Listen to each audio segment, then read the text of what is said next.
Moody Bible College. We like the folks at Moody. They We do sure good do. stuff. They're good friends of ours. Now, Chad came in and handed both of us a business card. And I have to tell you, it's a rather unique business card. And it talks about Godonomics. And that's the name of the DVD series that Chad has available for churches and church studies. And he has a book coming out in July as well. But the card he gave us is similar to another card that we see. And this one's called the Servant Card. And it says, Government Master, spend like there's no tomorrow card.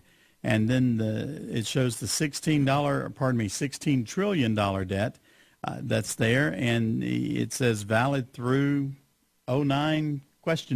And the name on the card is I Am Enslaved. Yeah. Very, very, very clever. Chad, welcome to today's Issues. Great. Thanks for having me. I appreciate it. Hey, tell us about yourself and tell us about Godonomics. We know economics, but we don't know Godonomics. Well, I'm a pastor of a church in Cincinnati, a church about 2,000. I have a 15-and-a-half-year-old daughter who's learning to drive. I have a 13-and-a-half son who has become a teenager. I took him to Sturgis last year together with my father. We had a great time. And then I have an adopted son who's 3-and-a-half, who we met his birth mother about 4 years ago now. She was going to abort him. And we were just privileged to, one, restart our family, which we had to think about. We're getting close to empty nest, and then we had to restart. But, boy, the chance to rescue a child, he's got special needs. He has blindness, autism. But, boy, what a joy he brings into our house. And it's just really revolutionized our family's ability to think about generosity in a new way. But Godonomics, it's actually the biblical case for free enterprise. Capitalism is not only a good idea, it's God's idea. And people aren't talking about it. You know, capitalism is the idea of free exchange of privately held goods and services.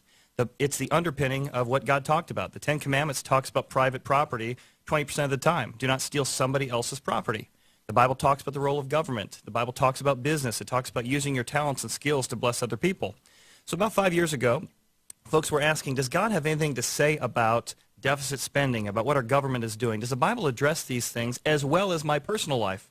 And I said, it sure does. We built a series called Godonomics. It was originally a church sermon series. What would God say to Adam Smith, to John Keynes, to Karl Marx, to Alan Greenspan, and to the IRS?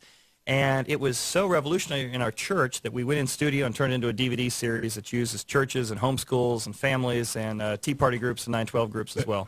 Okay, I just got to ask you, out of that list, what would God say to Karl Marx? What God said to Karl Marx is stop stealing other people's liberty. I actually love what his mom said. Karl Marx's mother was quoted by a historian saying she wished he had accumulated more capital instead of talking about it. It does not work. It doesn't work because it rewards the sluggard and it punishes the ant. It goes against that Galatians 6:8 principle that says you reap what you sow. Karl Marx promised liberty, but what he really did is enslave people by allowing government to take precedent over individual rights. Is there any place in the world where Marxism has been tried and it actually has worked? Well, in people's minds. That's the one place it has continually worked, and common sense and biblical mandate and evidence and common sense. And I think that's what Godonomics really is. It's common sense, back when there used to be such a thing. Yeah. Well, in one of the things that you have here, one of the sessions of the DVD series, it talks about liberty, prosperity, and. What's the and? Well, generosity. And generosity. You know, in Proverbs 31, this is where I got the idea. I was in a Bible study in Proverbs 31 and said, what is God's view of how economics should work, personal, family, and national? And it says, here's how it works.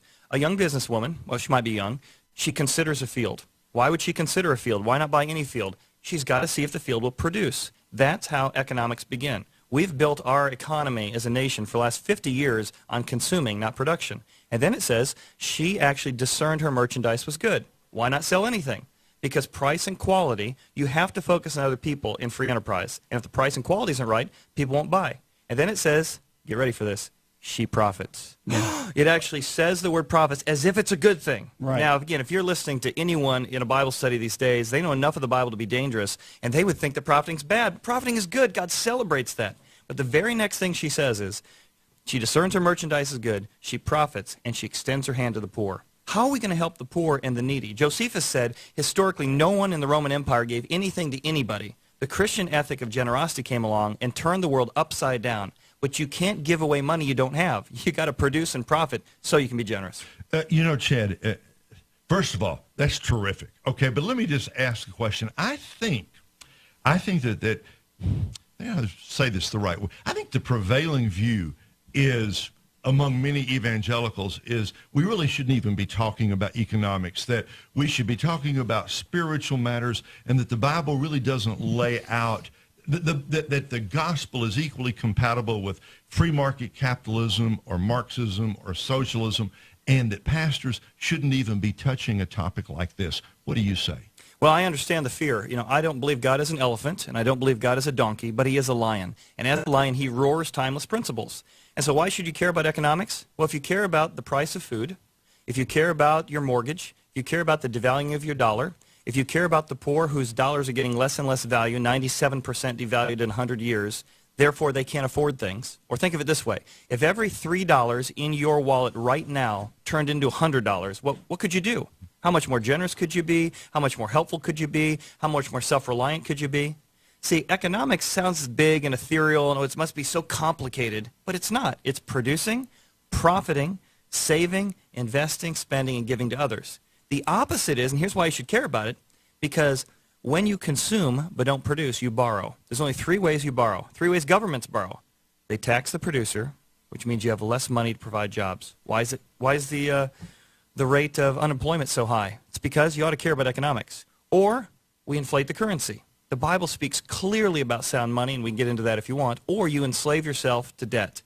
Well, not only do people do that, I walk with folks who are in debt. I see the pressure on their marriage. I see the pressure on their life. But at a macro level, I see the pressure on our economy right now. Why do we have so much unemployment?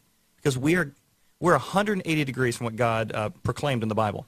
We're talking with Chad Hovind. He's the author of Godonomics, a book that's coming out, a DVD series that's already out. Chad, tell us, where can we find you on the internet? Where can we find Godonomics? Yeah, go to www.godonomics.com. There you can watch 2 sessions for free, 30 minutes on What Would God Say to Adam Smith, the father of modern capitalism, and the other session, What Would God Say to Karl Marx. It is fun, it is hilarious, and yet you're going to learn an awful lot too. And we better spell Godonomics just to make sure. Godonomics, right? Yes. Godonomics.